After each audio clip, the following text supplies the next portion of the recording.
En nombre de Dios y la patria se abre la sesión. Señora secretaria, cuenta. Gracias, señor presidente.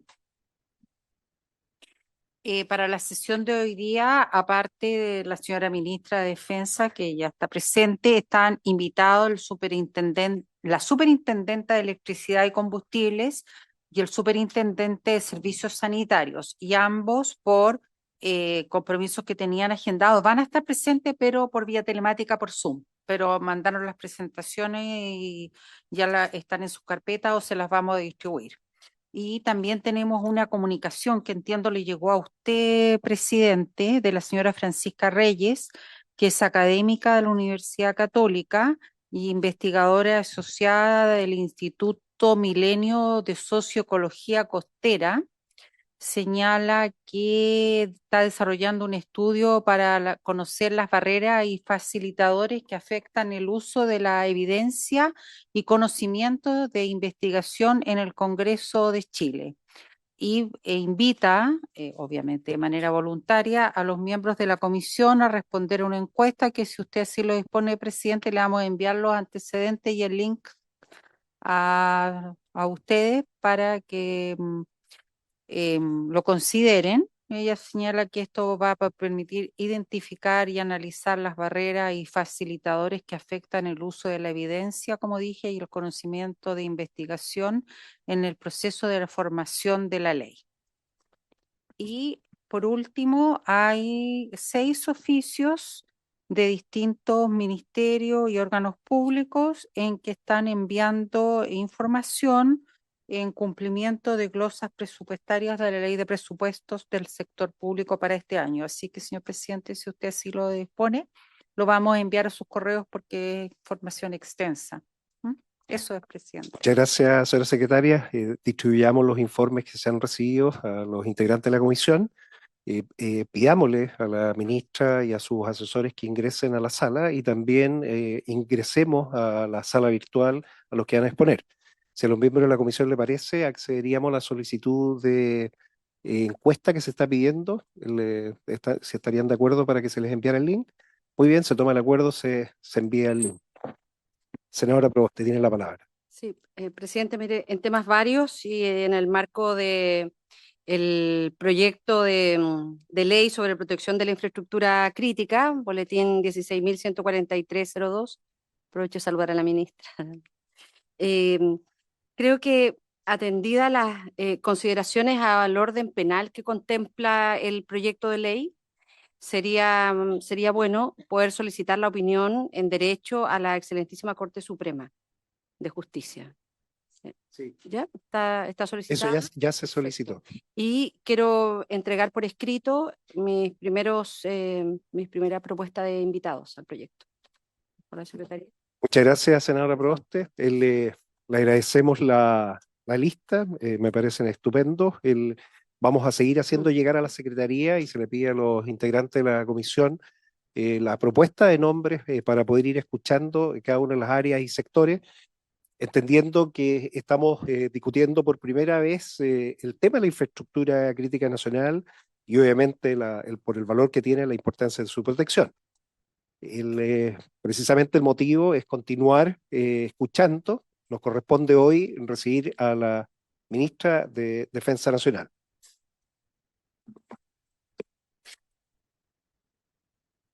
La ministra de Defensa Nacional, señora Maya Fernández, acompañada por el asesor legislativo Luis Díaz y su asesor jurídico, señor Luis Correa, a los que también escucharemos.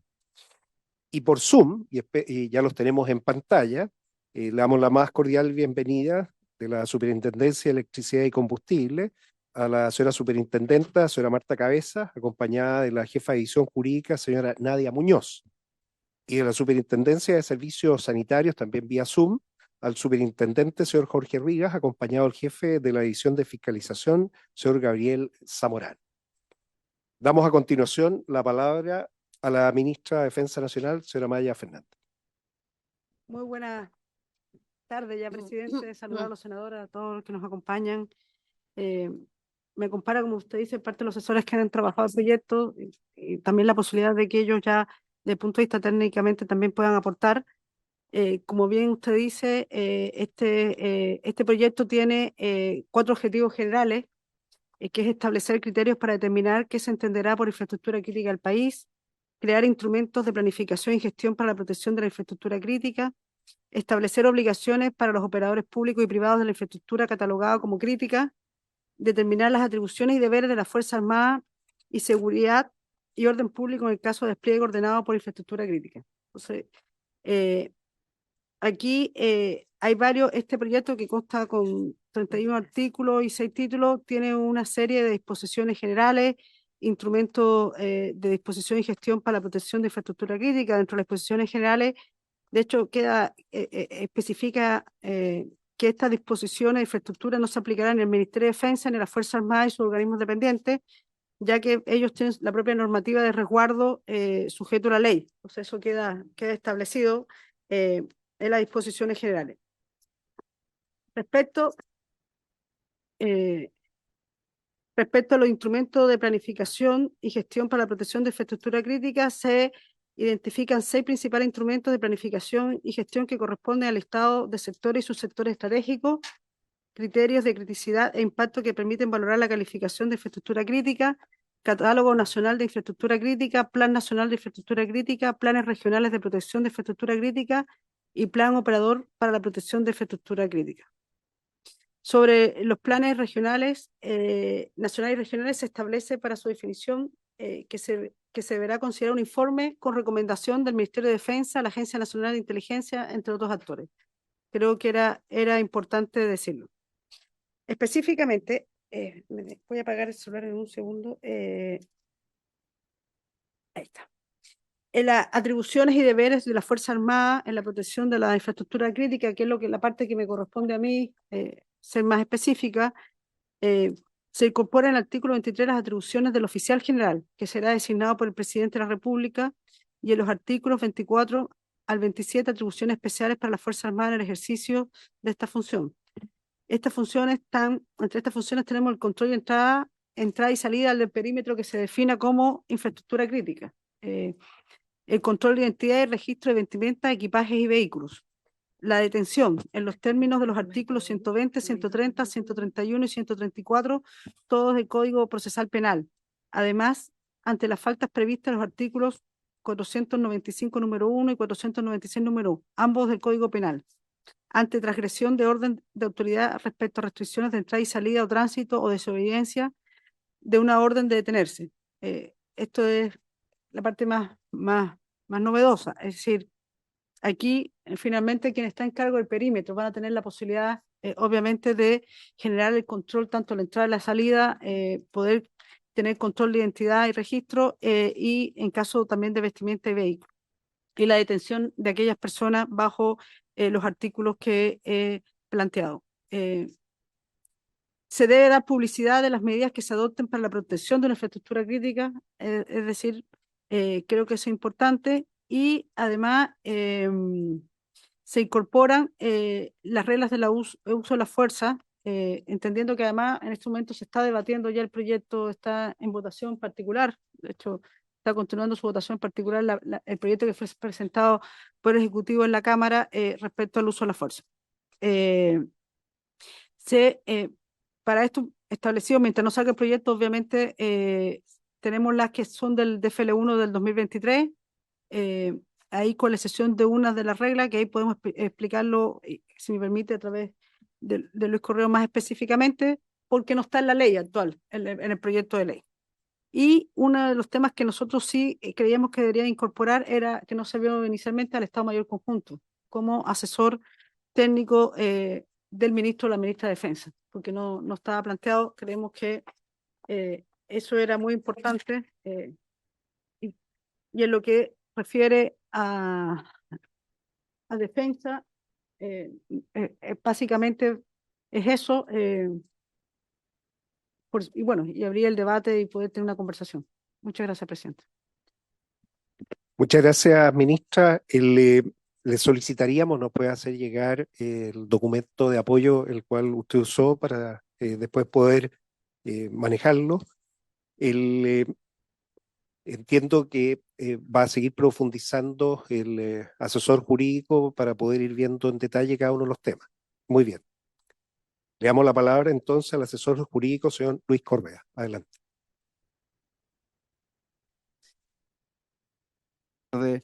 Eh, Honorables senadores y senadoras, eh, además de lo que ha señalado la ministra, solo precisar, en la ley 21.542 que incorpora el numeral 21 en el artículo 32 de la Constitución Política de la República, se establecen dos hipótesis de infraestructura crítica propiamente tal. Una que es la infraestructura crítica propiamente tal, que es la que se está discutiendo en este boletín, y otra que es el resguardo de zonas fronterizas.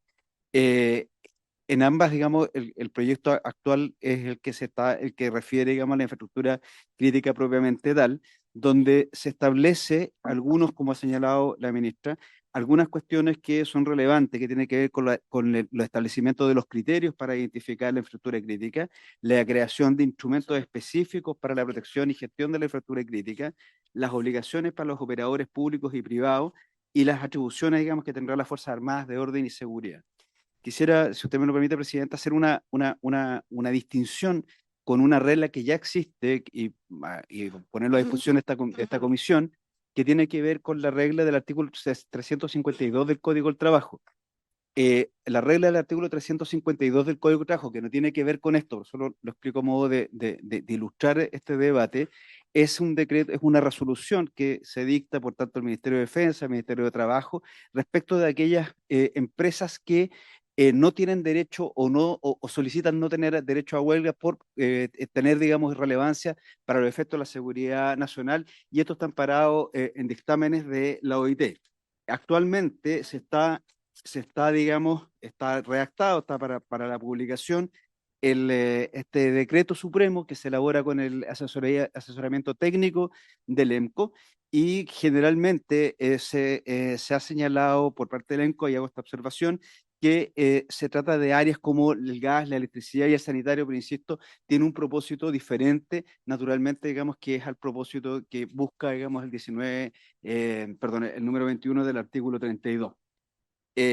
Dicho esto, y solo para los efectos de contextualizar, en efecto, el oficial general, que es el que establece el artículo número 21 el 21 del número del artículo 32 de la Constitución, tiene un conjunto de obligaciones que son particularmente obligaciones o atribuciones, mejor dicho, que están de alguna manera ya contempladas en el derecho chileno en los artículos 4, 5 y siguientes de la ley 18.415 de estado de excepción constitucional, con algunas precisiones que las que ha señalado, digamos, la ministra en su intervención que me ha precedido, y que tiene que ver básicamente con cuestiones que han salido en el debate, señor presidente y honorables senadores y senadoras, con el control de la entrada y salida del perímetro que se define por el Decreto Supremo de Infraestructura Crítica, el control de identidad y de registro de los vehículos que entendíamos, y de equipaje particularmente, que se entendía muy relevante para los efectos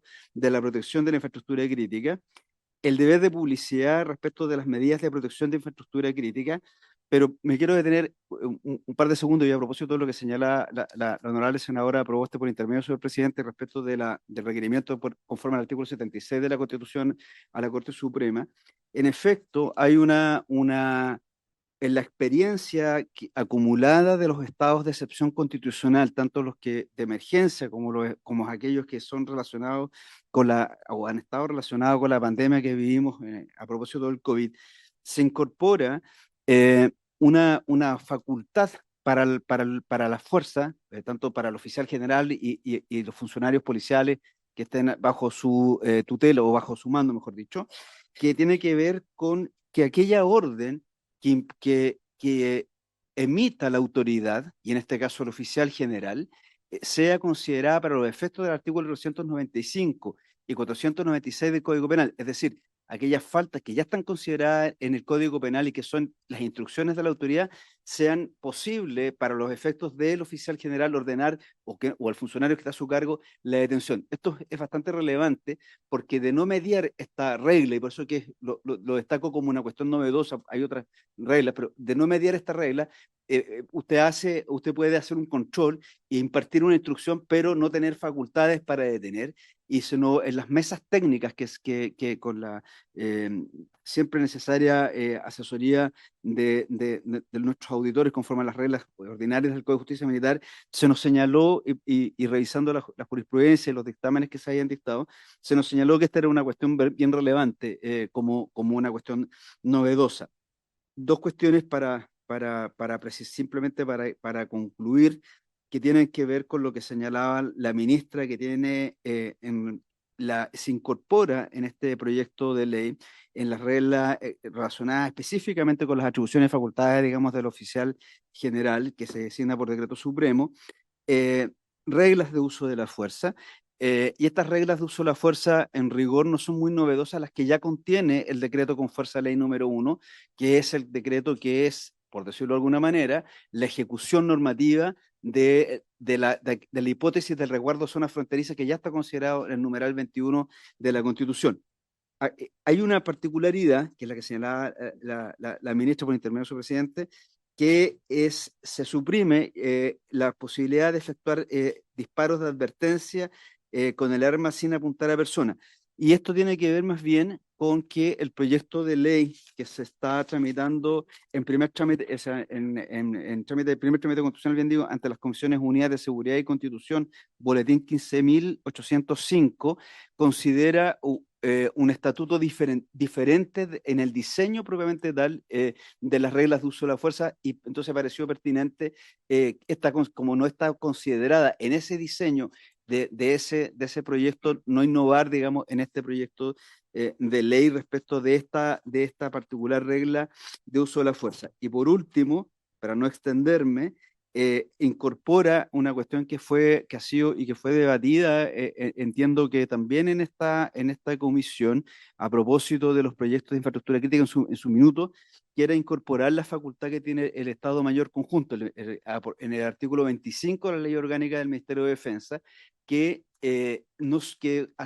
constituye el asesor técnico de la ministra o ministro de Defensa en el despliegue de las tropas en estados de excepción constitucional donde las fuerzas sean llamadas o convocadas, pero no estaba la norma específica respecto del EMCO para los efectos del 3221, y pareció relevante incorporarla como una regla en la aportación del EMCO. Muy amable, señor presidente, y quedo disponible para la consulta que así parezca. Muy amable. Muchas gracias, don Luis Correa. Se ofrece la palabra a las senadoras y senadores presentes.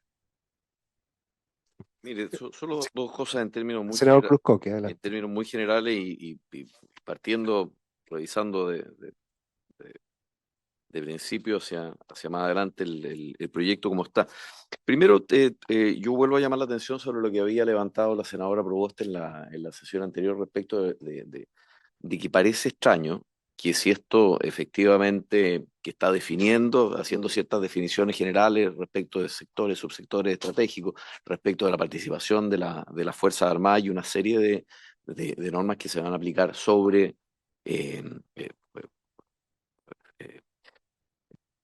privados y entes públicos, esto no tenga ningún costo para el fisco. Eso es lo que yo no sé cómo final, esto me imagino que nosotros vamos a tener que revisarlo en algún minuto con Hacienda, pero que no irrogue ningún gasto, me parece que habría que entrar a revisarlo, a menos que ese presupuesto vaya directamente al presupuesto de las Fuerzas Armadas.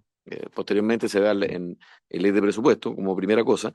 Y segundo, también en el artículo tercero, en el ámbito de aplicación, que las disposiciones generales de esta ley no se aplicarían a la infraestructura del Ministerio de Defensa de las Fuerzas Armadas, y explicar si y tal vez saber por qué esa exclusión no desprotege esa exclusión, y por qué el estatuto distinto. Debe tener una buena explicación, pero me gustaría conocerla.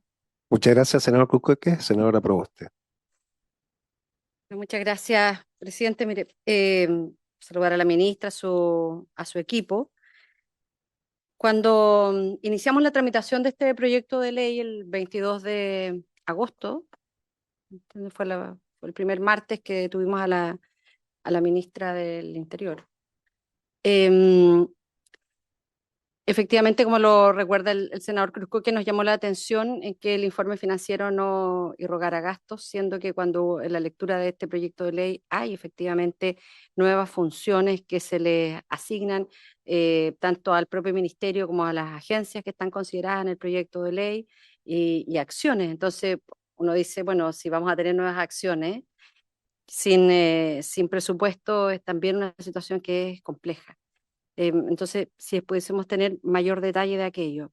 Em, También para efectos de transparencia, creo que sería bueno saber quiénes fueron los abogados o los equipos que participaron en la elaboración del proyecto de ley, que es algo que también lo solicitamos, eh, presidente.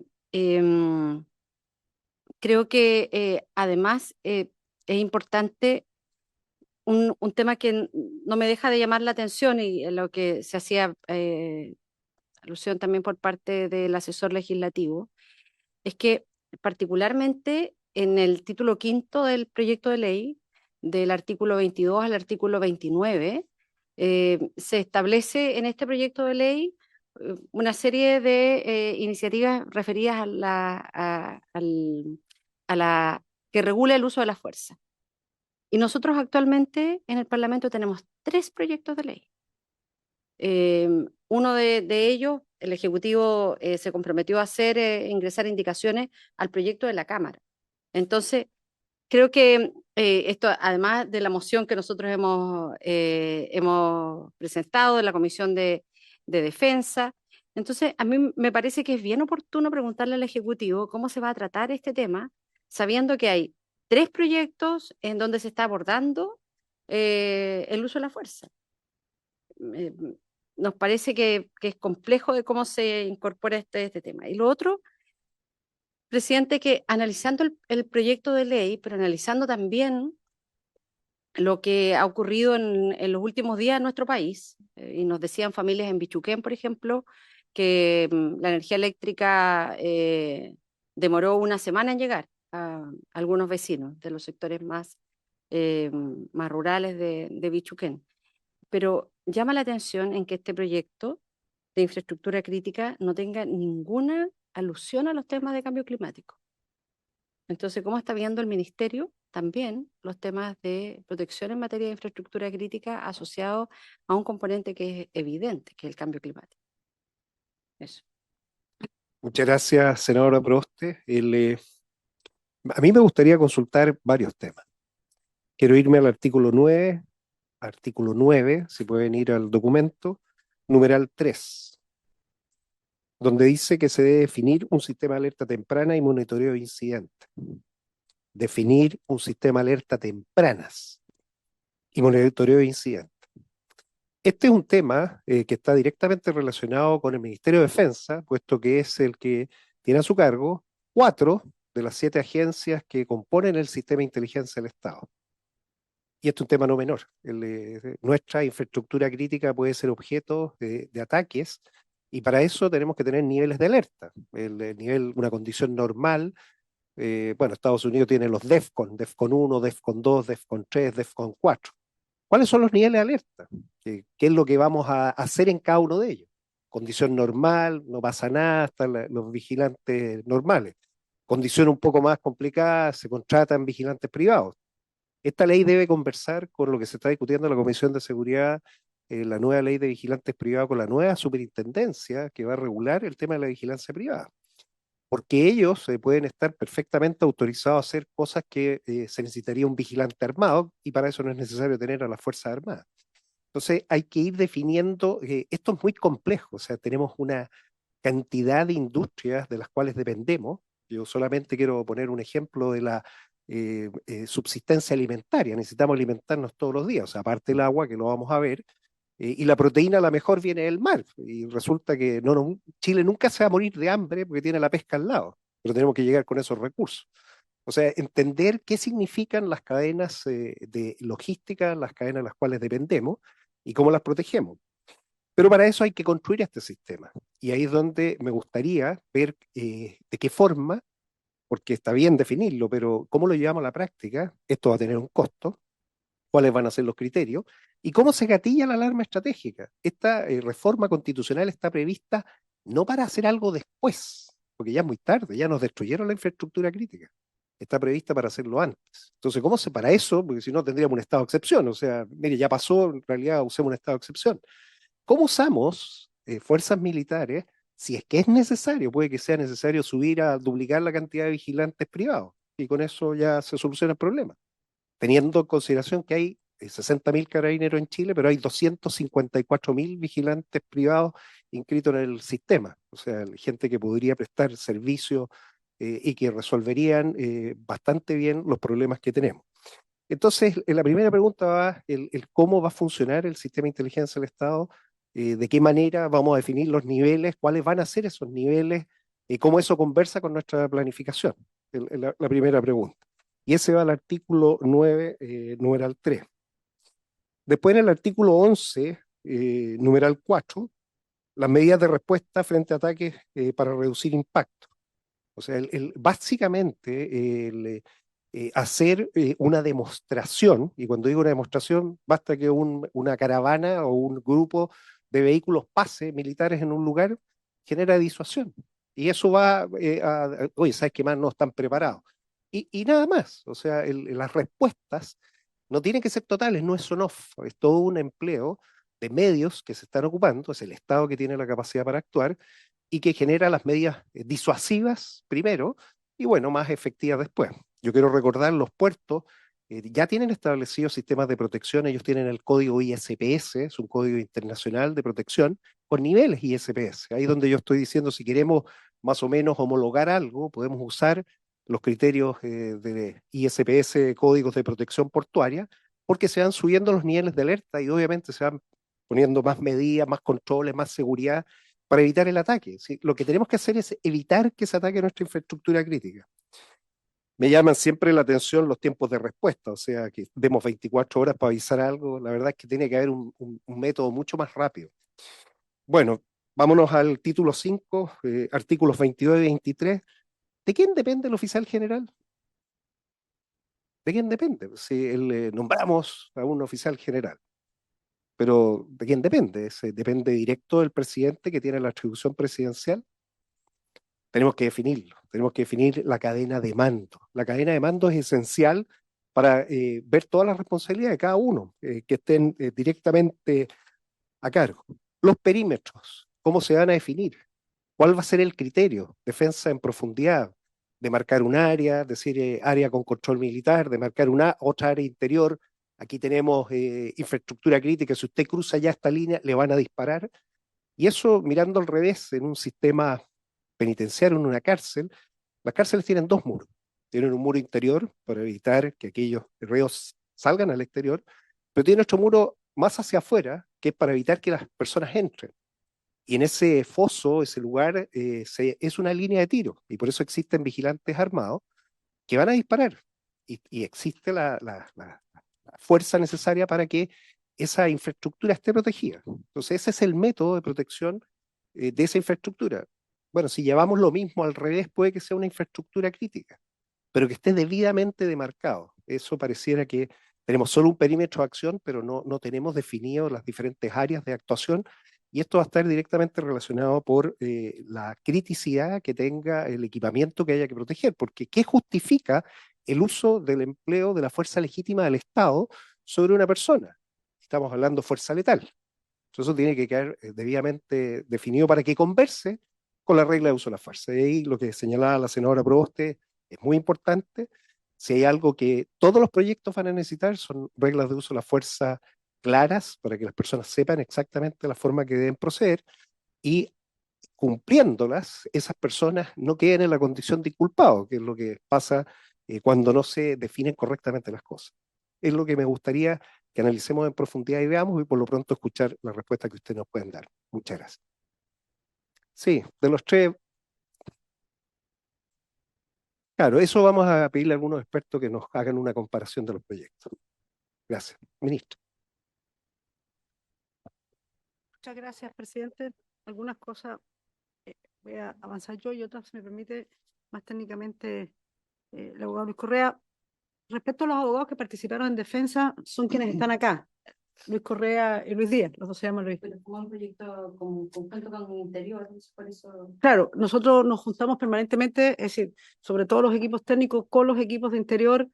eh, Ellos podrán decir exactamente los abogados de interior, como eran más técnicamente, no tengo los nombres, pero quería decir quiénes participaron desde el Ministerio de Defensa eh, en este trabajo conjunto y permanente que se dieron. Ellos podrían dar más detalle.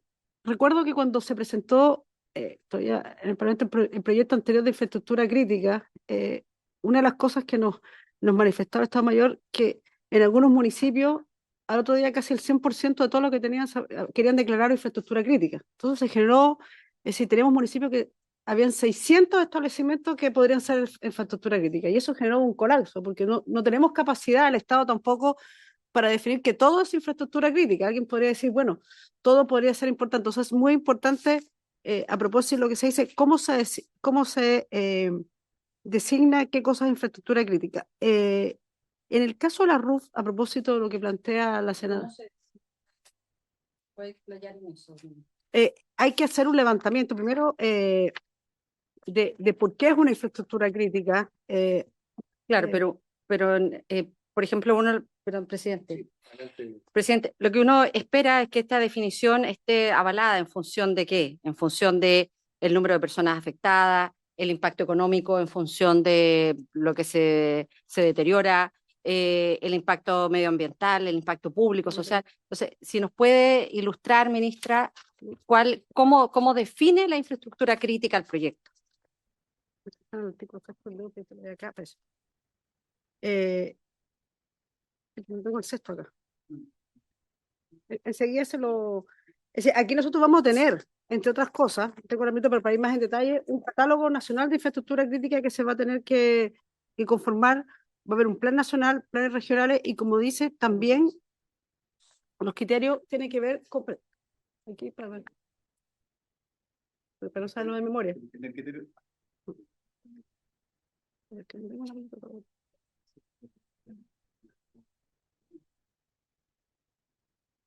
Pero podemos leer los artículos, pero no lo sé de memoria, porque no tenía impreso todos los artículos. Por su intermedio, presidente. Muy bien, adelante Luis. Muchas gracias, presidente. Los criterios de criticidad están establecidos en el artículo 6 del proyecto de ley. Y solicito permiso para leer. Los criterios de criticidad de impacto son aquellos que permiten la valorización de cada infraestructura perteneciente a algún subsector estratégico. Y los criterios de criticidad, a grandes rasgos y sin detenerme específicamente en la definición de ellos, son A, seguridad; B, resiliencia; C, vulnerabilidad; D, interdependencia. Y esos criterios, según el proyecto de ley, se utilizan para evaluar las distintas consecuencias que pueden tener, digamos, tanto las amenazas mediante las cuales se va a implementar, digamos, las distintas acciones establecidas en este proyecto de ley. Esos criterios de impacto específico son cantidad de personas afectadas, tal como preguntaba la senadora, el impacto económico, el impacto operativo y el impacto en la reputación del Estado, así como el tiempo de recuperación específico.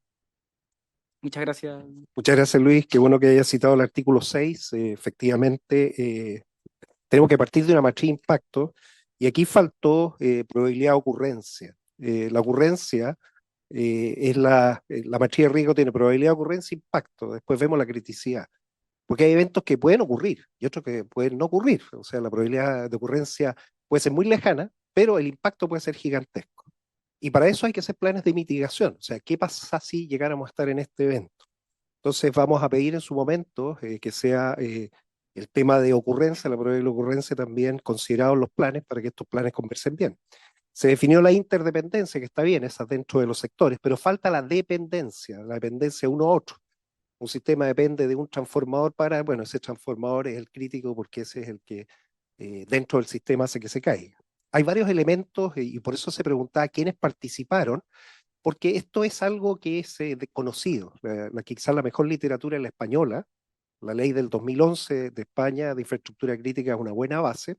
Está la Fundación Borredó, que es especializada en temas de protección de infraestructura crítica. O sea, si tenemos que recurrir a algo, el modelo español. Siempre vamos a tratar de usar el modelo español de base, porque por lo menos ha funcionado bastante bien, y conversa con el sistema de inteligencia del Estado español. O sea, ahí también podemos ver esa parte.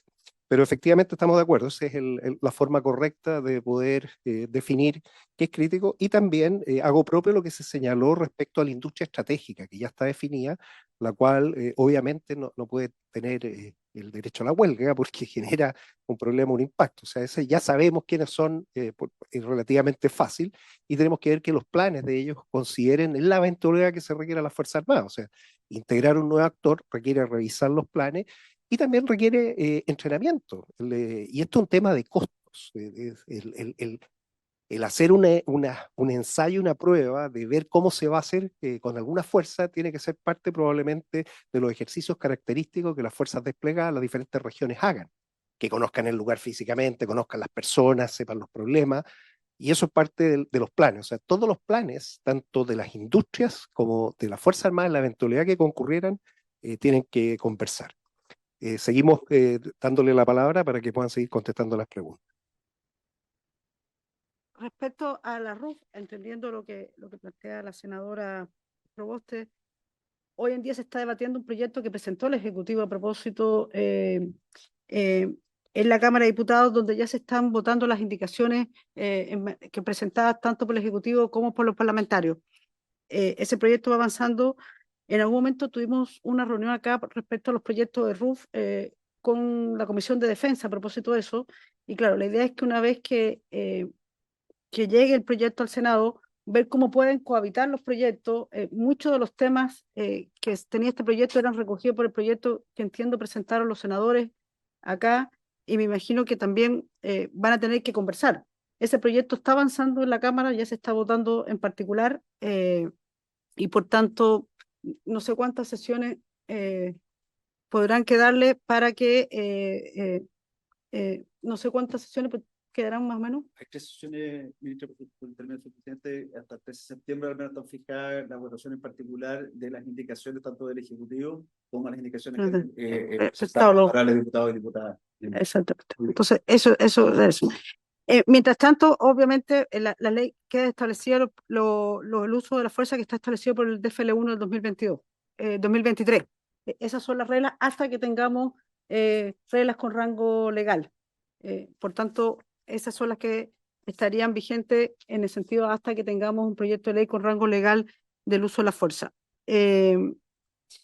Respecto al financiamiento, nosotros tenemos sistemas de devolución de recursos cuando las instituciones que no son parte del presupuesto de defensa, yo también tengo que hacerlo claridad, que nos ocurre, por ejemplo, tanto en el sur o en el norte a propósito de infraestructura crítica, cuando conlleva algún gasto por parte, que eso no es fijo, porque no siempre se requiere, a veces se requiere una sola vez.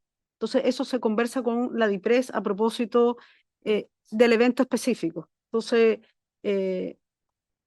nosotros sí lo hemos hecho. En el estado de excepción constitucional del sur también se plantea de esa manera, porque, claro, muchas veces hay un desgaste de algunos de los, no sé, camiones, por ejemplo, porque va a depender de cuánto tiempo también. No es lo mismo decir estamos en la presencia en infraestructura en el norte unos meses que un año, y claramente eso se va analizando con el Ministerio de Hacienda. Senadora Proboste. No, presidente, mire, entiendo lo que dice la ministra, pero eso es respecto de un evento en particular. Pero cuando estamos ahora discutiendo respecto al proyecto de ley, hay una serie de acciones que se le imponen. Por de pronto, los planes. ¿Ah?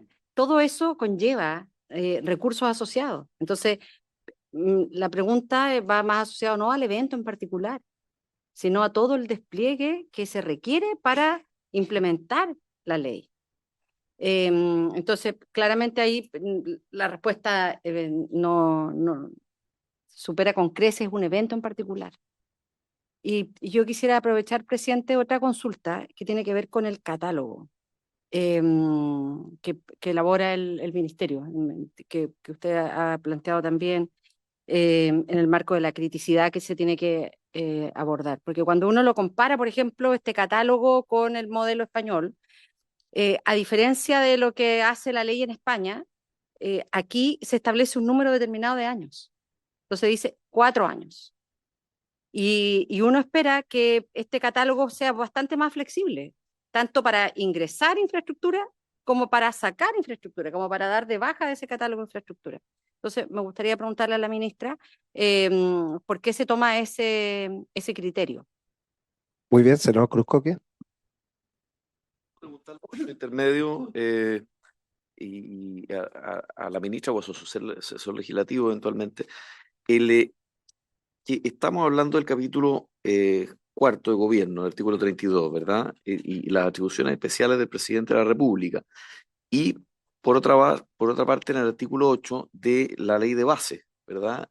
O sea, eventualmente se podría recurrir en contra por parte de alguna de las instituciones eh, eh, respecto de no sé si estamos hablando de un estado de emergencia, pero una atribución eh, especial del presidente de la República, y eso eventualmente se podría apelar ante tribunales, ¿no es cierto? O sea, si el día de mañana yo determino qué tal, no sé, operador de algún servicio crítico debe incorporarse dentro de este catálogo y el operador está inconforme a eso, puede apelarlo, por más que se trate de una atribución o una suerte de emergencia. ¿Ah? Porque no estamos hablando de una suerte de estado de excepción, ni nada por el estilo. O se asimila a los estados de excepción también la protección de infraestructura crítica, y si en estado de excepción cabría entonces eh, algún recurso en tribunales en contra. Gracias, presidente. Muy bien, se le ofrece la palabra a la ministra y a su asesor, al asesor.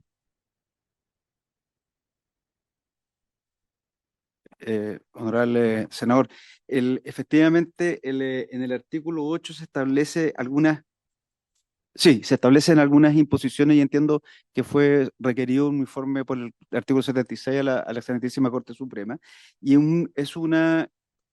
eh, es, eh, es cuando se le imponen algunas obligaciones de respecto de planes a los actores, digamos, que pueden ser considerados en respecto de estar o ser incumbentes en las hipótesis de la infraestructura crítica, y que al igual como se señala en el proyecto de ley de seguridad privada, de lo que no me quiero explayar porque es materia de los colegas de Interior, pero es muy similar también a la declaración de entidades obligadas y entidades estratégicas que ya existen, que están vigentes y que efectivamente existen medios recursivos que respecto, si a usted se le impone una carga por parte del Estado, que por supuesto puede suponer un incremento de recursos, naturalmente usted podrá hacer, digamos, uso de los recursos administrativos pertinentes para los efectos, digamos, de poder revertir la decisión de la autoridad en tanto, digamos, si se ajusta o no a criterios de discrecionalidad o arbitrariedad conforme a las reglas generales del procedimiento. Sí, solo agregar, el Ejecutivo es uno solo. O sea, aquí es bueno que conversen y que tengan esa capacidad de poder dar una sola respuesta coherente de acuerdo al principio de coordinación. No, Cruzcoque.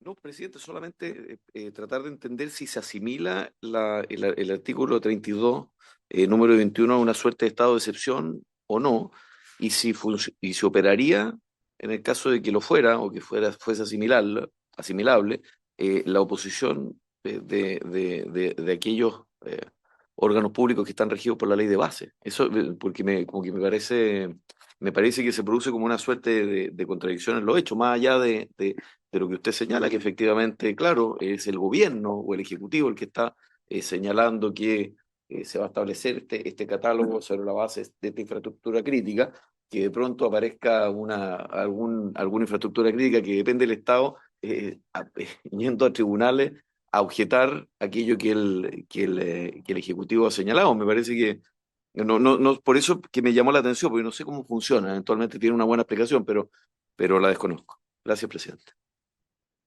Muy bien, el senador aprobó. Presidente, mire, a propósito del punto que hace el senador Cruzcoque, que es importante respecto de cómo se acoge la preocupación, tanto para estar como para no estar, digamos. Vuelvo a mi pregunta de origen. Cuando los criterios no son objetivos, da espacio para esta arbitrariedad, para cualquiera que esto sea. Y claro, y si bien es cierto, la ley en el artículo 7 se coloca en esa posición y señala el tiempo que le da al operador para hacer sus observaciones, y después en el artículo 8 relata los recursos contra la resolución que establece el catálogo. Finalmente, cuando no tenemos criterios claros, se da espacio a estas situaciones que se puedan generar, y por eso que uno cuando mira otras legislaciones comparadas, esas legislaciones son claras en decir cuándo una infraestructura crítica tiene una categoría de tal. Y dice, porque afecta a un número determinado de personas, porque tiene un impacto económico. Entonces, creo que en ese aspecto me gustaría preguntarle a quienes estuvieron en la elaboración del proyecto, ¿por qué se descarta incluir de esta forma en el proyecto de ley estos criterios? Y se reitera 8 veces en el proyecto, criterios de criticidad, pero no entra a definir esos criterios de criticidad. Tiene el Ejecutivo la palabra. Sí, senador Cruzco, que antes. Y por último, si así fuere, si estuviese todo dentro de la normalidad, que se pudiese recurrir, incluso tratándose de un órgano, un servicio público, en contra de la orden del Ejecutivo, eh, ¿qué sucede en términos también de lo procedimental, de los plazos? Porque se supone que cuando hay orden de cuidar la infraestructura crítica, estamos ante una emergencia. O sea, no podemos estar sujetos también a los plazos regulares de la Corte de Apelaciones. Entonces, ¿qué sucede además con esa institución? Esa institución, ese servicio, ese, no sé, prestador, queda eximido de su obligación de proteger o de ser resguardado en infraestructura crítica que le corresponde. Muy bien, el Ejecutivo con la palabra. Ministra, por su intermedio, señor presidente, por su intermedio. A ver, probablemente yo me expliqué mal. Hay una facultad del presidente de la República, que por cierto no es un estado de excepción constitucional y tiene una reglamentación específica, que está en el numeral 21 del artículo 32, como ya lo he señalado. Ese decreto que establece el presidente de la República, que es un decreto que naturalmente está fundado, contra ese decreto racionalmente no se puede, por decirlo alguna vez, recurrir. Lo que usted tiene en paralelo es que cuando se dicta este decreto supremo fundado para los efectos, digamos, de identificar cuál va a ser la infraestructura crítica, naturalmente se ha señalado en esta conversación que tienen que haber planes y criterios o áreas específicas, y contra esas imposiciones que se le hacen a través de los planes, a través de los instrumentos de gestión, usted puede recurrir en la medida que usted se haya afectado en los procedimientos similares. Y ahí, presidente, por su intermedio, en efecto, el procedimiento es muy similar al procedimiento administrativo que contempla, digamos, el proyecto de ley de seguridad privada, que es muy similar por lo demás a las reclamaciones que se hacen hoy día vigentes respecto de las imposiciones a las entidades obligadas en materia, para los efectos de materia de seguridad. Pero son es- son dos cuestiones distintas, senador, por su intermedio, presidente. Uno es la facultad del presidente, eso es una cosa, pero por la otra hay un conjunto de obligaciones que usted se le impone en la medida que sea considerado un área estratégica, con los criterios de criticidad, digamos, que deben ser elaborados y serán señalados. Contra esa decisión usted puede recurrir, digamos, en términos ordinarios, no contra el decreto mismo que convoca a las fuerzas para el efecto de la protección. Exacto, contra el catálogo y contra las imposiciones que se le van a imponer, como hoy día la entidad obligada, que son, o la entidad estratégica, que son ley de la República, y como está considerado también en el Estatuto de la Ley de Seguridad Privada.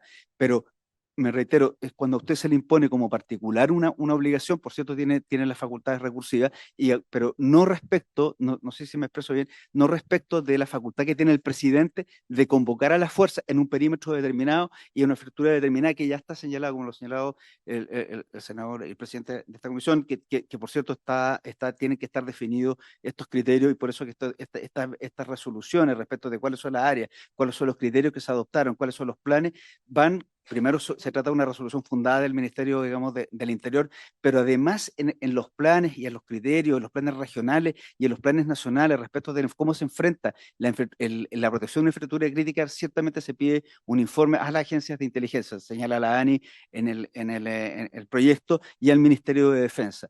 Y si usted me lo permite, ministra, además hay una pregunta que quedó, y no sé si la pude responder, que tiene que ver por qué se produce la exclusión del Ministerio de Defensa, por decirlo de alguna forma, por decirlo, de Centeno 45, o de las instalaciones propias, digamos, de las instalaciones propias militares. Básicamente porque tienen regulaciones específicas y protocolos específicos de seguridad. Algunos de ellos están señalados y no sé, no me siento con decisiones, presidente, porque son criterios de carácter secreto que son adoptados, digamos, para la protección sensible de infraestructura crítica de características militares, en las ubicaciones, los perímetros, hay coordenadas UTM y hay- es- tienen otra condición, tan bajo la hipótesis de 454 del Código de Justicia Militar.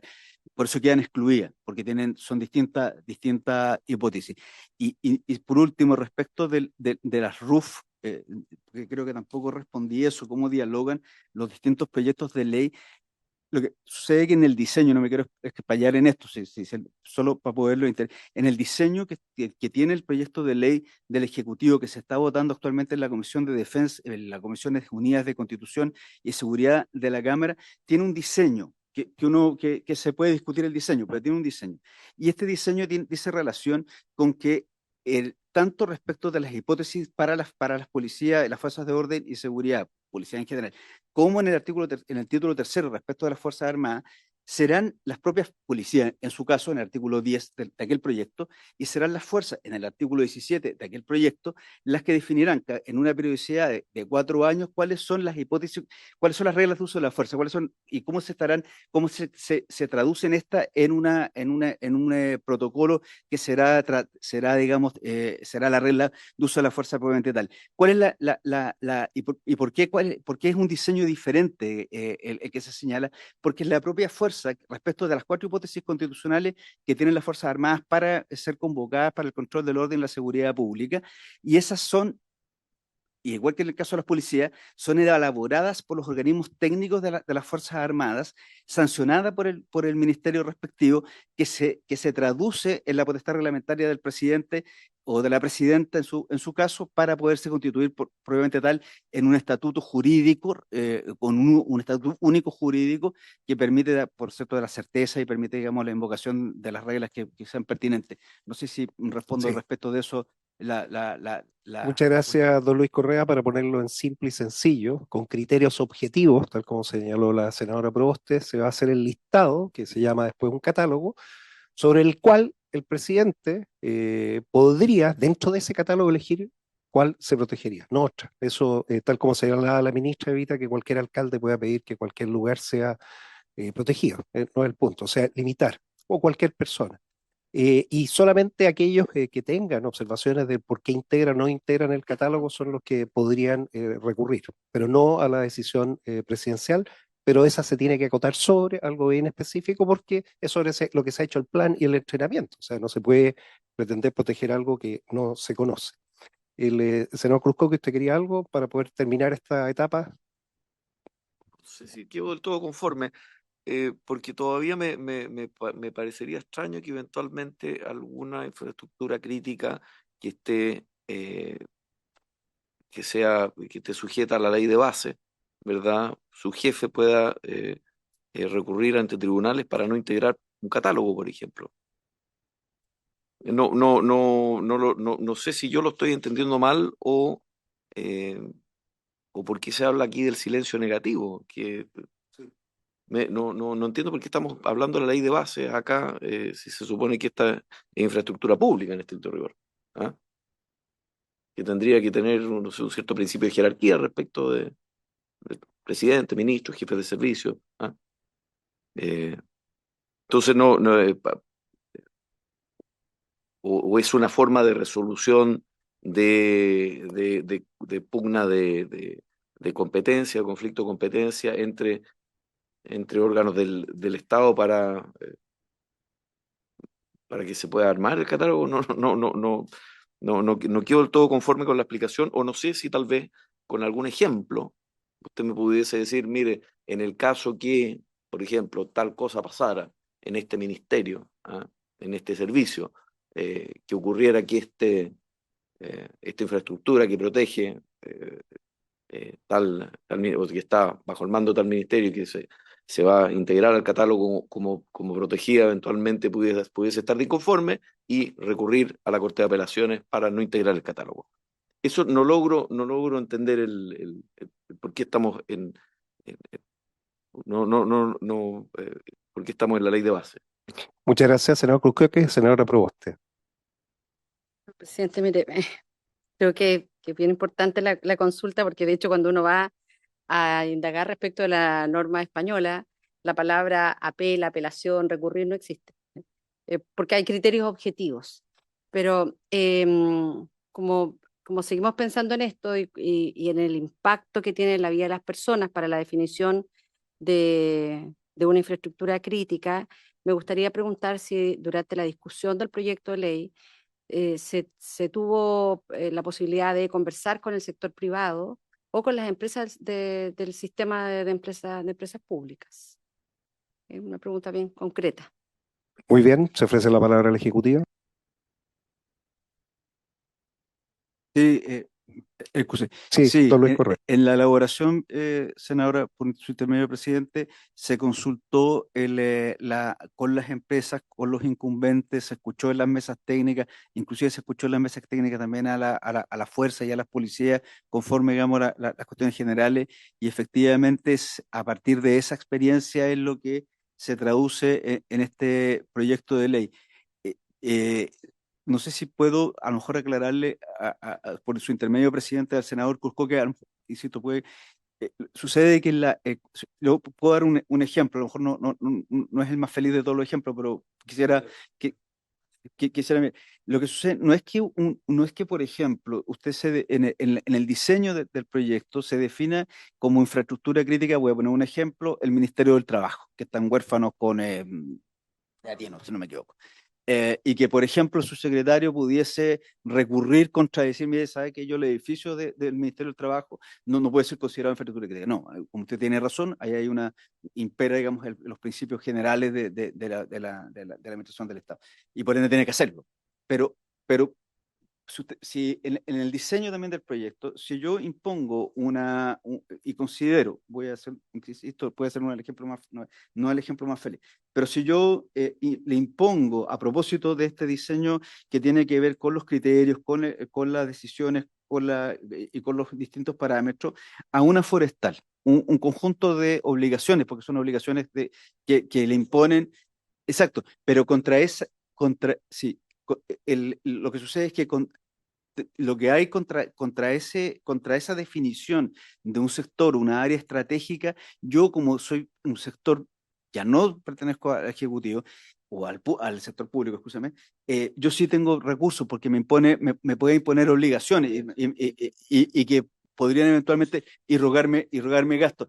Y por ende, esa controversia, y entiendo que por eso se señaló, digamos, se le requiere un informe a la excelentísima Corte Suprema. Esa controversia se traduce en los procedimientos administrativos que están regulados en la Ley de Procedimiento Administrativo, a la cual también aplica, digamos, a los privados cuando existe una discusión, una controversia con el Ejecutivo en alguna imposición que puede considerar el privado como arbitraria o no ajustada, digamos, a los criterios. Ahí hay un procedimiento administrativo ordinario.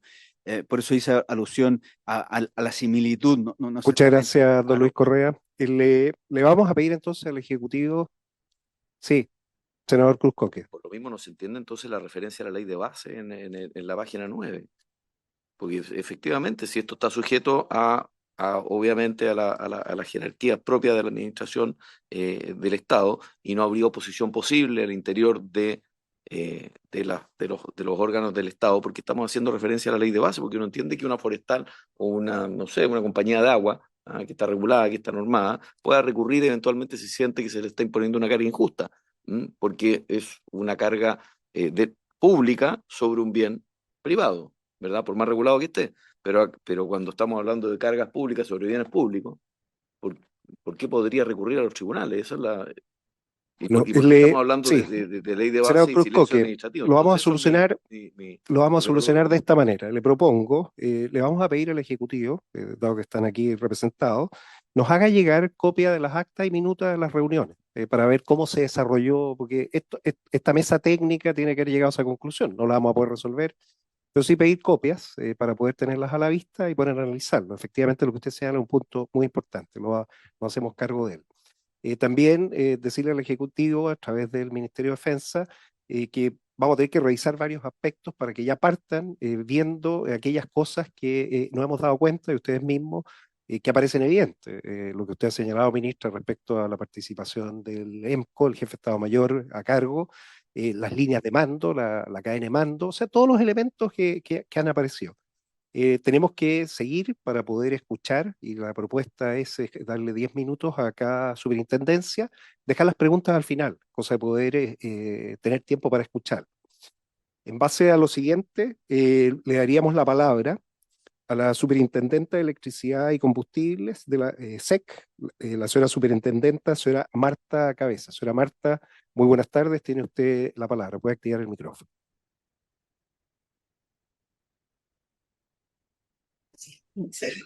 Buenas tardes, honorables senadores, senadora Proboste, ministra y asesores. Bueno, tenemos nosotros una presentación. Por su intermedio pedimos ahí autorización para poder mostrársela. Está ahí. Perfecto. Le estamos Entonces viendo, si la puede poner en pantalla completa. Pantalla completa, por favor, Iván. Perfecto. Entonces, para avanzar y ceñirme a los 10 minutos, voy a ir haciendo el resumen de la presentación. El proyecto de ley lo hemos entendido como una definición, quedamos a la espera de la definición de la infraestructura crítica. Ahí a modo de contexto, la superintendencia cree que el proyecto entiende por infraestructura crítica los insumos de luz y gas, dice, ahí nosotros luego tenemos la opinión, respecto de los sectores de generación, transmisión, transporte, producción, almacenamiento y distribución de los servicios, como ahí señala y como nuestra propia ley también señala.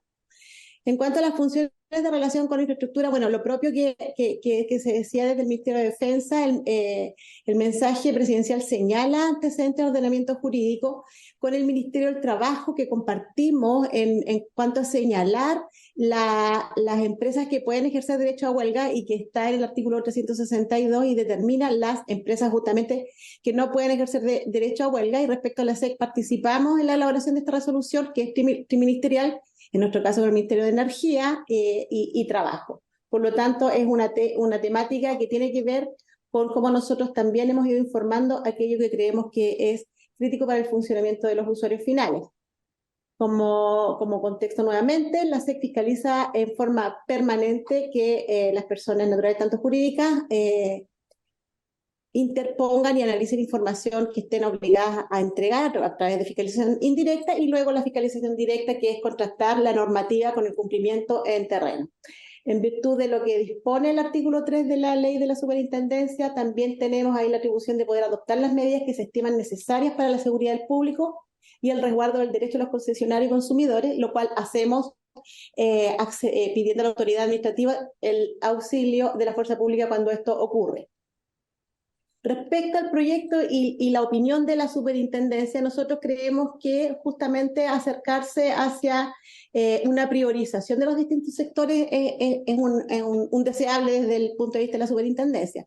Desde allí nosotros creemos que las instalaciones de transmisión de energía eléctrica sería lo que priorizaríamos en términos de que las instalaciones tienen un alto impacto y una criticidad cuando estas son vulneradas. Es la columna vertebral, decimos nosotros, en la transmisión de la energía eléctrica. En cuanto a las instalaciones de generación, ahí nosotros creemos que son las centrales las que deberían considerar en esta priorización. Seguimos con lo que tiene que ver con la distribución, y en este sentido nos referimos a los consumos, básicamente. A consumos, y esto tiene que ver con ante un evento antrópico, social o de características que impulsen esta definición de infraestructura, creemos que instalaciones como los hospitales o centros de salud deben estar bien resguardados ahí. En cuanto a la instalación, aquí queríamos hacer un punto porque teníamos la duda. Existe un despacho que es un edificio que existe en Santiago, en Pudahuel, que es del Coordinador Eléctrico Nacional, que tiene por rol, como ustedes sabrán, que como organismo técnico, supervigilar la operación del sistema, es decir, en toda la cadena de generación, transporte y distribución. Ahí creíamos que teníamos la duda, pero consideramos que es un edificio estratégico, en la lógica de edificio estratégico, y lo que no vimos definido, porque la ley dice electricidad y gas, y nosotros consideramos que podría ampliarse a combustibles líquidos, o sea, no necesariamente nosotros consideramos dentro de los combustibles líquidos, ahí estamos hablando de las centrales de ENAP, en Concón, en Hualpén, y toda la línea de abastecimiento de combustibles, que en la historia hemos visto cuando hay un evento, son las personas frente a una alarma que llegan a las estaciones de servicio a llenar sus estanques, se puede generar un desabastecimiento, y hemos visto... yo que estuve ahí en 2010, cuando en San Vicente las personas querían hacerse del combustible, interrumpiendo el paso de los camiones de combustibles en el puerto San Vicente. Por lo tanto, creemos que el terminal marítimo de NAP y la distribución debería uno poder priorizarla. Para no quitar más tiempo, en las dos últimas slides que estoy mostrando, viene este relato que hago respecto de ese resumen que estaba en esa gráfica anterior. Muchas gracias. Se agradece mucho, señora Marta Cabeza, su presentación, la claridad para poder expresar en forma breve lo relevante. Creemos que esto es precisamente la discusión que debemos dar. Usted ha señalado la criticidad del punto de vista de la gestión, del punto de vista del regulador y fiscalizador. Efectivamente, el Coordinador Eléctrico Nacional, tal como se señala con su plan de recuperación de servicio, pero su infraestructura también es parte del proceso. No se podría concebir un sistema eléctrico interconectado como el que tenemos sin que esto tenga las debidas protecciones. Dependemos como país estratégicamente de combustibles fósiles que llegan por mar. El 100% del abastecimiento de ellos llega en Quintero Puchuncaví, y esa es una realidad que usted señala. Y aquí se ve la dependencia y la interdependencia. La dependencia de las líneas de transmisión y la interdependencia con un terminal portuario, que es lo que tenemos que articular de forma sistémica. Y vamos a escuchar a continuación a la Superintendencia de Servicios Sanitarios, el superintendente señor Jorge Rivas. Tiene la palabra. Perfecto, muy buenas tardes, presidente, realmente un gusto saludarles. Y por supuesto a la ministra y a todos sus asesores, voy a compartir inmediatamente. Solo les pido si me dicen que se está viendo la presentación. Sí, aquí se ve la presentación. Perfecto. Bueno, son solo 30 minutos, es muy breve. Yo antes de darle una opinión un poquito más fundada respecto del proyecto de ley, les quiero contextualizar de qué se trata el sector sanitario. Es una lámina muy sencilla, pero que yo creo que es buena para graficar dónde podría estar esta infraestructura crítica. Desde izquierda arriba hacia la derecha, ahí parte el ciclo urbano del agua. Estamos hablando de empresas sanitarias, ciclo urbano, no están acá los APR, agua potable rural. El agua se capta en general en un entorno natural, porque ahí es donde están las fuentes de agua. Estamos hablando de ríos en general, lagos y napas subterráneas. Una vez que se capta el agua en este entorno natural, hago hincapié en el entorno natural, que es mayoritario, porque ahí los recintos tienen algún tipo de protección, pero es zona rural, digamos. Es fácil ingresar a ese tipo de recintos, son recintos muchas veces grandes, digamos.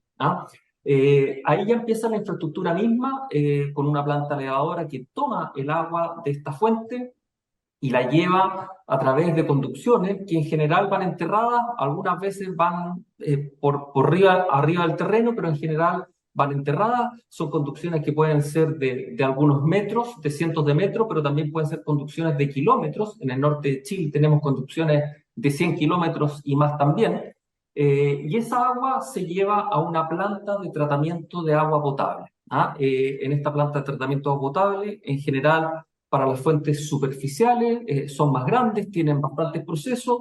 Cuando es agua de un acuífero, es una planta más pequeñita, más compacta, son recintos más pequeños, pero ahí se hace el tratamiento de esta agua cruda que pasa a ser potable. Luego, nosotros esa agua que ya es potable se eleva hasta los estanques de regulación, ahí dice depósitos o estanques, que ya están en las ciudades o en el contorno de la ciudad, están estos estanques y de ahí se conducen también por cañerías hacia la red de distribución de agua potable, que es donde está la ciudad misma.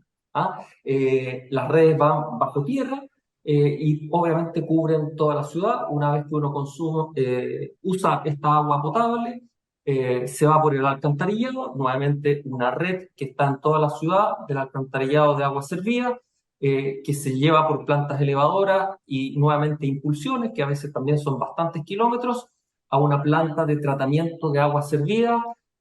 Se hace el tratamiento de las aguas servidas para no contaminar y se descarga nuevamente en el entorno natural, un río, el mar, un lago, en fin. ¿Por qué es importante entender este ciclo del agua? Porque indudablemente hay muchos elementos dentro de este ciclo donde uno malintencionadamente podría ocasionar un problema. Hay algunos más críticos que otros, evidentemente, pero la verdad es que son bastantes elementos. Y eso es lo que quiero graficar con la segunda lámina para que se entienda el contexto de infraestructura del sector sanitario. Hoy día operan en el país 49 empresas sanitarias, son de distinto tamaño. Hay empresas sanitarias en las cuales viven 200 familias, en cambio en otras pueden vivir 2 millones de familias como Santiago. En cambio, y esto está distribuido en 399 localidades o pequeños centros urbanos dentro de todo el país. Son prácticamente 6 millones de clientes los que son abastecidos por la infraestructura de agua potable urbana. La cobertura de agua potable es bastante alta, casi un 100%, y aquí es donde vienen algunas cifras relevantes. Lo que yo les decía, los estanques de agua potable, que ahí es donde llega el agua producida, digamos, son 1.815 estanques en todo el país. Se capta a través de 209 fuentes superficiales en todo el país, 1.543 fuentes subterráneas, estos son los pozos, o sea, estamos hablando de una gran cantidad de captaciones de agua. Tenemos 292 plantas de tratamiento de agua potable. Es menor que el número de localidades porque hay algunas plantas de tratamiento de agua potable que tratan el agua de 2 o 3 localidades incluso. Tenemos 42.000 kilómetros de redes de agua potable. Es una cantidad enorme de tuberías.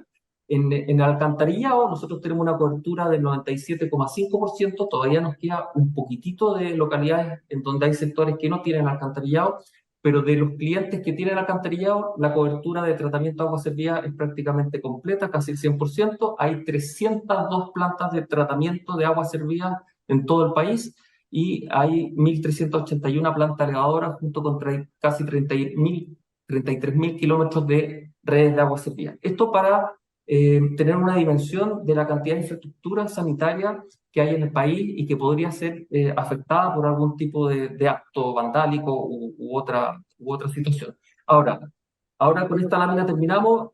¿Cuáles son las ideas centrales? Primero, ¿en dónde está hoy día el sector sanitario? Primero, no tenemos una normativa específica. Efectivamente, la CIS lo que tiene que hacer es fiscalizar la continuidad de suministro.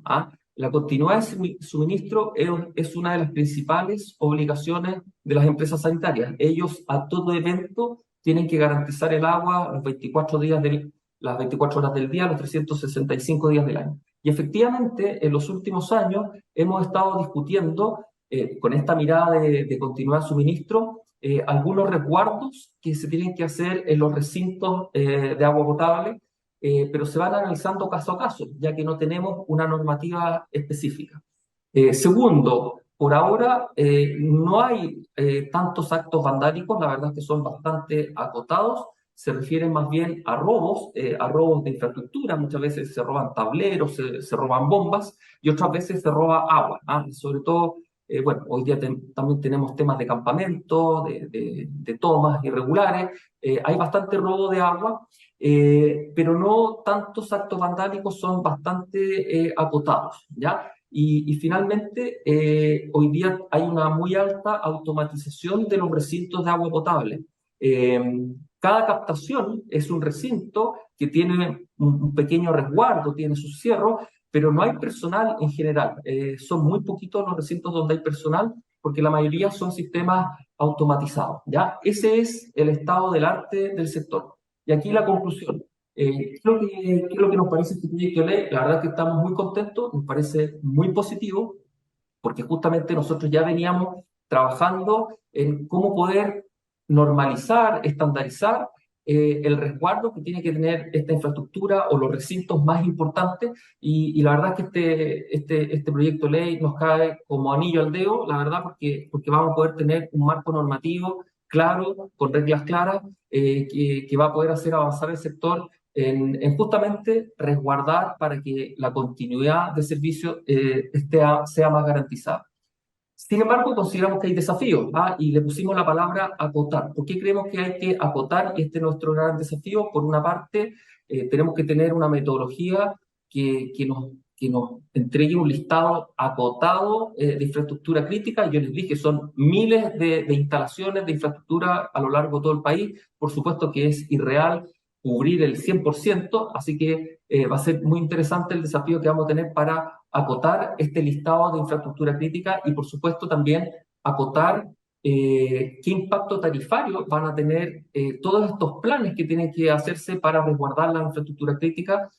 Nuestra legislación sanitaria, de alguna manera, trabaja sobre la idea de que las empresas sanitarias tienen que cumplir un cierto estándar. Ahora nosotros vamos a subir la vara, vamos a tener un estándar mejor, y ese estándar se tiene que reconocer en tarifas, ¿ah? Y las tarifas las pagan los usuarios, ¿ah? Entonces, por eso uno dice, bueno, todos estos planes de respaldo, de seguridad para esta infraestructura, tenemos que también hacerlo en un contexto acotado para que no generemos tantos impactos en nuestras cuentas. Eso es, presidente, es una presentación muy sencilla y por supuesto que estamos disponibles para cualquier pregunta. Muchas gracias. Muchas gracias, superintendente, señor Jorge Rivas. Solamente hacer una mención antes de ofrecer la palabra a las senadoras y senadores. El dato de los 42.000 kilómetros de red de agua potable, solo quiero recordarles para que lo tengamos en perspectiva. En el siglo III a.C., Eratóstenes determinó cuál era el perímetro de la Tierra, 250.000 estadios. 250.000 estadios son 40.000 kilómetros. Hoy, con toda la tecnología de medición satelital, sabemos que son 40.008 kilómetros. Se equivocó por 8 kilómetros en el siglo III a.C. Nuestra red tiene más de un perímetro a la Tierra, o sea, es para que nos dimensionemos cuando nos dice, mire, son miles, bueno, dimensionémoslo eso en algo que lo podamos ver, para que nos demos cuenta del esfuerzo, la envergadura que significa cubrirlos todos. Si le parece a la senadora y senadores presentes, prolongar 10 minutos la sesión para las preguntas. Muy bien, se acuerda y se ofrece la palabra. Senadora Proboste. Presidente, agradecer a ambas superintendencias, tanto a la superintendenta de Electricidad y Combustible como al superintendente de Servicios Sanitarios, sus aportes al proyecto de ley. Creo que particularmente la del superintendente de Servicios Sanitarios permite sincerar también esta conversación, porque él lo dice claramente, esto tiene costos y él plantea inclusive en que esto puede impactar la tarifa. Entonces, volvemos al punto de origen, llama la atención que este proyecto tenga 0 peso en el informe financiero diciendo que no hay rogagastos, cuando hay una serie de medidas que incluso tienen que realizar las instituciones públicas. Y el superintendente coloca este punto diciendo esto genera un gasto y por lo tanto eventualmente puede incluso impactar en la tarifa a los ciudadanos. Por eso, presidente, creo que sería bien importante, nosotros presentamos un listado de una serie de empresas públicas, porque creo que si nosotros comenzamos a escuchar esto mismo, solicitamos que venga el presidente del directorio de Metro, una serie de instituciones. Si comenzamos a ver que todo esto va a tener impactos en la tarifa, en la vida de las personas, creo que también esto es un problema adicional que el gobierno y el Ejecutivo tienen que dar una respuesta. Porque lo que no nos puede pasar es que finalmente terminemos tramitando iniciativas que tengan un costo financiero en una ya ahogada billetera familiar. Creo que esto tiene que ser parte de sincerar la conversación, señor presidente. Gracias, senadora Proboste. Senador Cruzcoque. Se ha dicho todo con... yo creo que estamos todavía a un nivel muy general de la discusión. Yo agradezco las presentaciones y también me hago cargo del asunto de los costos. Bien impensable pensar que se va a grabar alguna operador de infraestructura pública y que esto no va a costar nada. Uno. Y dos, que en general las empresas, como suelen hacerlo en cualquier sistema económico, por más básico que sea, lo van a traspasar al usuario. Entonces, nada, yo revisaría eso, el informe financiero, creo que es relevante. Dos, también se señala en el proyecto que eventualmente esto estaría a cargo de el ministerio que vea Gobierno Interior. Me imagino que eso se hace a efectos de que va a existir un Ministerio de Seguridad y no el Ministerio del Interior, pero para el caso yo creo que hay que legislar con lo que tenemos mientras no tengamos Ministerio claro, Ministerio de Seguridad o algo que es lo que tenemos que legislar todavía. Y, y me quedo ahí nomás mientras, presidente, porque estamos todavía en una etapa muy germinal de la conversación y espero que siga avanzando porque este me parece un proyecto muy importante, sobre todo visto los desafíos que tenemos también en el cuidado, en la seguridad, en la inteligencia, todos aquellos aspectos que son de su competencia. Muchas gracias, senador Cruzcoque. El agradecer en las presentaciones de la superintendente Marta Cabeza, SEC, Electricidad y Combustible, y el superintendente, señor Jorge Rivas, de la Superintendencia de Servicios Sanitarios. Creo que han sido muy didácticos. Vamos a dejar las presentaciones de ustedes puestas junto a la transcripción de el video de esta sesión, por eso son públicas, para levantar conocimiento, entender la complejidad. Los dos han relatado dentro de su sistema aquellos que son dependientes, dependemos de un ciclo cerrado del agua. El agua no se pierde nunca, se evapora, cae, se trata, se usa y vuelve al mar. Y siempre está el agua circulando. Lo que pasa es que el cambio climático hace que el agua se vaya a otro lado. Nunca se va a acabar el agua. Esa es una tranquilidad que tenemos que tener. El agua siempre va a estar ahí, no se destruye. Pero los dos, ¿por qué elegimos partir con ustedes? Ustedes son esenciales. Todos los días necesitamos la electricidad y el agua, necesitamos consumir 2 litros al menos, 100 litros por persona, y donde no lleguemos se llega con camiones de aljibe. Pero también hay interdependencia, la interdependencia entre el sector eléctrico y el sanitario. El sistema sanitario no puede funcionar si no hay electricidad. Entonces, esa es la interdependencia. Y la dependencia es todo lo que hemos visto de lo que cada uno está hablando, de los puntos críticos. La línea de transmisión, por ejemplo, esta generación, transmisión, distribución. Bueno, transmisión es crítico. Sin transmisión no tenemos cómo llegar a ningún lado. Y ahí es donde la solución militar es la que tiene que verse qué se puede hacer, entendiendo las dimensiones. Lo mismo pasa con los sistemas de agua potable, entendiendo que obviamente en situaciones de crisis tenemos planes, contingencias, nuestro país está expuesto a riesgos naturales permanentes, nuestras redes se pulverizan cada vez que tenemos un terremoto y tenemos los sistemas de apoyo, lugares de distribución, camiones aljibe. El país está preparado, somos resilientes. Pero tenemos que evitar que un ataque no natural, los otros ocurren, que también tienen probabilidad de ocurrencia y tienen impacto, pero un ataque realizado por personas no vaya a afectar a la población. No vayan a ocurrir contaminaciones que puede ocurrir en el agua o el riesgo eléctrico, especialmente en algunos lugares. Ese fue el objeto de partir con ustedes, agradecerles la presentación y dado que hemos llegado al término, dejar establecida la lista que vamos a tener, vamos a definir nuevos invitados y probablemente se les hagan consultas en particular de aquellas dudas que hayan aparecido. Habiéndose dado cumplimiento a la tabla, se levanta la sesión. Muchas gracias.